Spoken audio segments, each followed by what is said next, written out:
Hello and welcome back to another one upper sessions. तो आज अपना अपर बॉडी वर्कआउट नहीं, सॉरी, लोअर बॉडी वर्कआउट होगा। And lower body workout में जो 3 लेग के वर्कआउट और 2 बाइसेप ट्राइसेप के वर्कआउट जो करूँगा वो करेंगे। And then we will see, कुछ ऐड करना है तो करूँगा। काफ्स करने थे ऐड। एंड लास्ट सेशन में मैंने बाइसेप ट्राइसेप पहले लिए थे, वैसे ही ये सेशन में भी बाइसेप ट्राइसेप पहले लूँगा। And then go on to leg session. तो लेग में सेम कंपाउंड मूवमेंट और 2 isolation movement and we will be done with leg workout. Abs करने का सोचूंगा आज, क्योंकि लास्ट सेशन में मैंने बोला था कि एब्स चालू करेंगे और लास्ट सेशन में मैंने किया नहीं abs. So this session we will do abs and yeah pretty much that's it। और yes, लास्ट वीक में मैं डेफिसिट पे था, but this week I am on maintenance. क्यों मेंटेनेंस पे हूँ, क्यों डेफिसिट पे नहीं हूँ, वो भी बता देता हूँ। एंड उसका स्पेसिफिक रीज़न है डाइट ब्रेक्स। और मैं बहुत दिनों से ये बात बताना चाहता था। It's kind of advance, advance नहीं बोल सकते, बट थोड़ी सी मुश्किल है समझने के लिए। उसका कंसेप्ट समझने के लिए थोड़ा सा मुश्किल है, बट मैं I will try and keep it as simple as it is. तो डाइट ब्रेक्स, तो बेसिकली डाइट ब्रेक्स है कि डाइट आप जो कर रहे हो उसको आप ब्रेक दे रहे हो। बट लोगों को ये समझते हैं कि diet break is like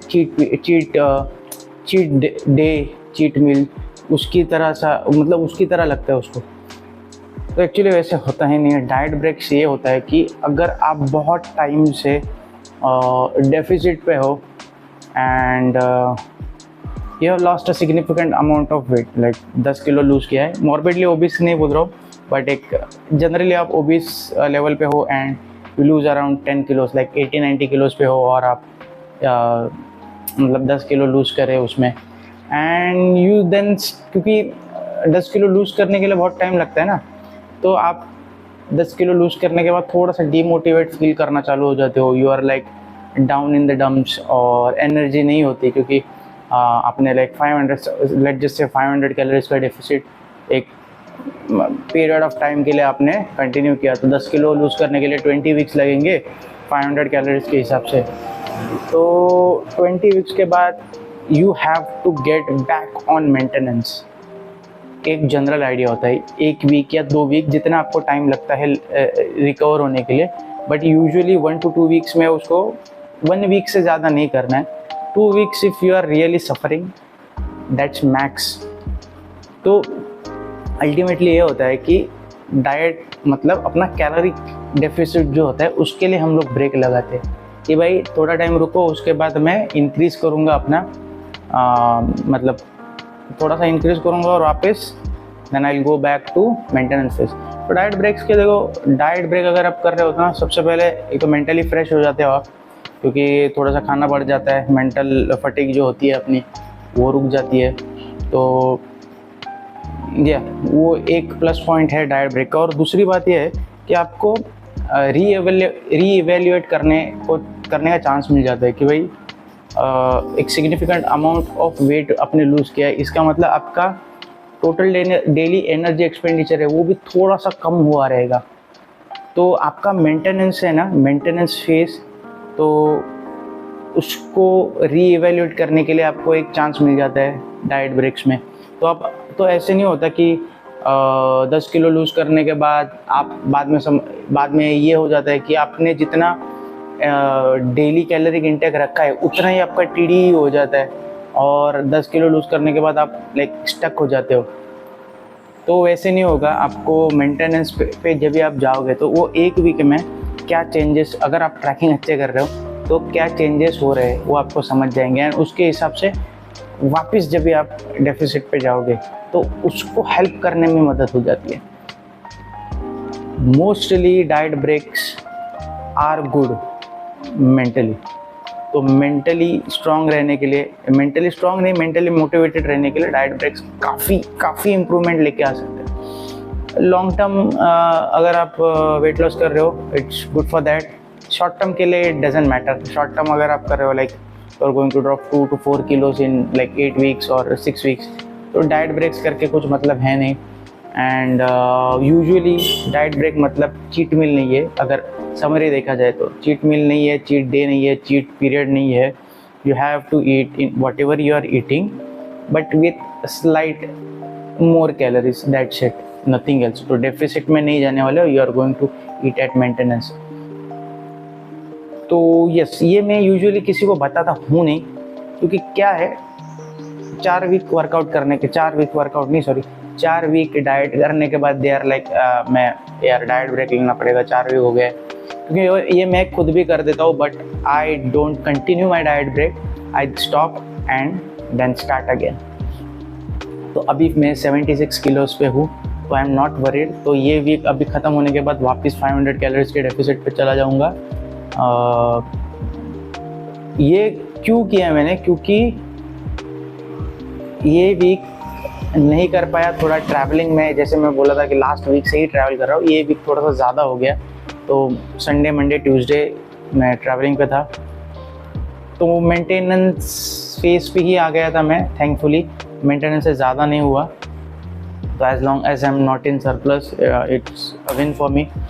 and मेरा अगर वेट देखोगे तो it's not way too much. तो मैं 76 किलोज हूँ और 5 feet 7 और 8 मतलब 5 foot 7.5 के आसपास हूँ मैं। तो टेक्निकली ओबीस हो जाऊँगा, बट मसल भी कैलकुलेट करने हैं, तो BMI देख के कुछ मतलब है नहीं। तो मेरा अंदाज़े 14 to 18% बॉडी फैट के आसपास हूँ मैं। तो ज़्यादा वेट लॉस मुझे नहीं करना है। 10 किलोज लूज़ करूँगा अगर मैं, तो लेट जैसे 65 किलोज पे आ जाऊँगा, तो मैं एक्सट्रीमली लीन हो जाऊँगा। So I will be around 2% but at least 3% lean.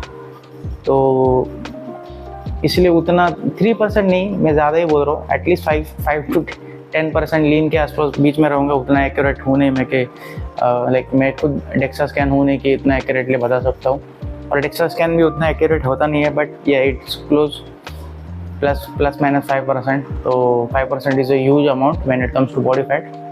तो तो उतना मुझे लूज करने का ज़रूरत है नहीं, और उतना फास्ट भी करना नहीं है। ऐसा नहीं है कि मुझे किधर बॉडी बिल्डिंग शो पे जाना है, फिर कुछ करना है। तो इसीलिए I am taking my time, I am taking it very slow. तो 18% इज़ कम्प्लीटली नॉर्मल। थोड़ा सा हेवियर साइड पे है, but we will see. 70 kilos पे जो भी आऊँगा तो देख लेते हैं कि क्या लाइक कितना डिफरेंस दिखेगा। क्योंकि मैं लास्ट 70 किलोज पे आया था and I started came back to 80 kilos again. तो 70 किलोज पे वापस आके थोड़ा पिछले साल का वेट कंपेयर कर सकता हूँ मैं, and it will be good. So yes, थोड़ा सा डाइटिंग में थोड़ा सा इशू हो रहा है। It's not much, but we will see. Travelling की वजह से थोड़ा प्रॉब्लम होता है, बट स्ट्रिक्टली नेक्स्ट वीक से चालू करूँगा। जैसे लास्ट 3 to 4 weeks मैंने स्ट्रिक्टली परफॉर्म किया था अपना, तो ये वीक में भी चालू करूँगा, लाइक अपकमिंग वीक। एंड देखते हैं कैसे होता है। और आई होप कि ये डाइट ब्रेक के बारे में मैंने जो बात को बताया वो समझ में आ रहेगा। बहुत लोग डाइट के बारे में और चीज़ बताऊँगा। जैसे आज मैंने एक चीज़ पढ़ी थी कि स्टारवेशन मोड और ये सब बात कर रहे थे कि caloric deficit is not something you should do unless you want to end up in starvation mode. तो इट्स नॉट, ऐसा कुछ एग्जिस्ट नहीं करता। स्टारवेशन मोड वगैरह कुछ एग्जिस्ट नहीं करता। It's just lies. और आपको I don't know, maybe they are nutritionist और आपको डराने में और डरा के आपसे पैसे निकालने के लिए वो ये सब करते हैं। बट यस, ये गलत चीज़ है। प्लीज़ डोंट फूल और मिस इन्फॉर्मेशन मत फैलाओ। और अल्टीमेटली आपको अगर वेट लॉस करना है तो कैलोरिक डेफिसिट ही आपका ऑप्शन है। चाहे वो आप वर्कआउट करके डेफिसिट बनाए या फिर खाना कम करके। मोस्टली खाना कम करके ही डेफिसिट करना काफ़ी अच्छा रहता है, क्योंकि 500 कैलोरीज कम खाना और 500 कैलोरीज बर्न करने में बहुत डिफरेंस है। 500 कैलोरीज नहीं खाने के लिए आपको 2 या 3 सेकंड लगते हैं कि भाई इसको मुझे नहीं खाना है। 500 कैलोरीज का जो कुछ भी है ये मैं नहीं खाऊंगा। और 500 कैलोरीज बर्न करने के लिए आपको 1 घंटा भागना पड़ेगा, 2 घंटा साइकिल चलानी पड़ेगी। तो ultimately it's better to not eat than to work harder for 1 hour 2 hour, it's stupid. तो yes, I hope diet breaks के बारे में पता चलेगा, समझ गए रहेंगे आप। एंड ये कोई क्वेश्चन रहेगा यू कैन आस्क, और कुछ मैंने कुछ गलत बोला रहेगा, आपको डाउट आता रहेगा उस पर, and you can please comment and like share subscribe, जो कुछ भी आपको करना है करो। एंड ये मेरा थोड़ा सा वर्कआउट देखो and this video will be over. Bye bye.